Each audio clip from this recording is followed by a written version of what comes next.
Imagine if the Witcher got himself trapped in a tower defender, doing alchemically enhanced parkour while beating off enemies in pixelated style.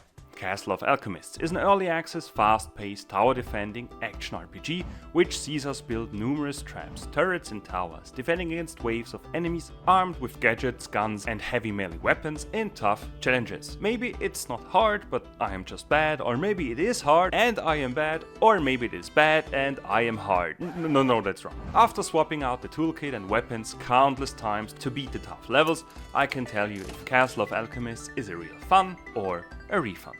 Starting off with a handful of traps and 2 basic weapons in form of a shotgun and a hammer, we face off against various waves filled with different enemies, while each finished level sees us gain experience points for level ups, resources for crafting and new blueprints to build gadgets, traps and weapons. With the fast-paced action combat, we slash, shoot and dodge through our opponents, while clever setups of defensive machines support our endeavor of finishing every section of the level to unlock more areas and even boss fights. With guns and weapons ranging from slow shotguns and hammers to fast machine guns and fist weapons, we swap between melee and ranged on the fly, slashing and shooting down the numerous types of enemies, each with their own attack patterns.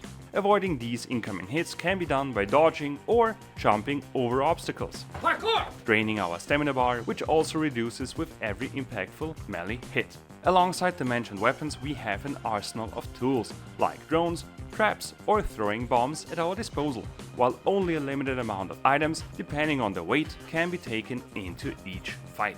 Since every enemy has their own strengths and weaknesses, we constantly adjust our toolkit, with one enemy type being immune to fire damage while another gets burned like a beautiful summer barbecue. If an enemy doesn't burn down and manages to get in a few hits, we either take the numbered health syringes or, in the worst case, die and jump back to our base, recharging, while the enemies can freely run towards our base. Luckily, we have traps, barricades and tower defenses we can set up between each wave, with a limited amount of a resource that we obtain depending on our successful progress in the last wave. This currency can be spent for oil traps that can be ignited by a flamethrowing tower or a swinging pendulum from the ceiling bashing through our enemies. Each trap has its own cooldown and activates when enemies get close, while we can further set up mortar, acid or bullet shooting towers, oddly only in specific locations and sometimes not even in every level.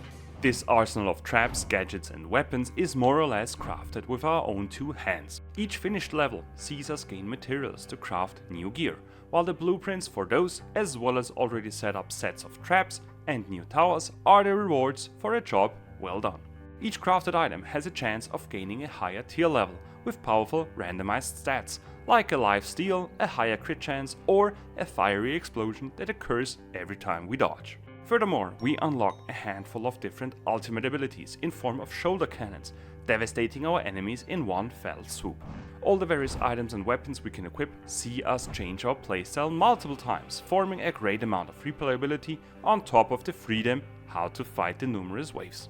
Next to the crafted items and traps, we further gain level ups, allowing us to alchemically enhance our character with power ups like simple damage increases or a higher dodge chance. With most of these upgrades having an additional buff at max level, we hunt those level ups for amazing customization options. I for one picked upgrades that allowed me to gain a raging buff, reducing the stamina cost, the taken damage and giving me a temporary life steal, resulting in me becoming a tanky killing machine.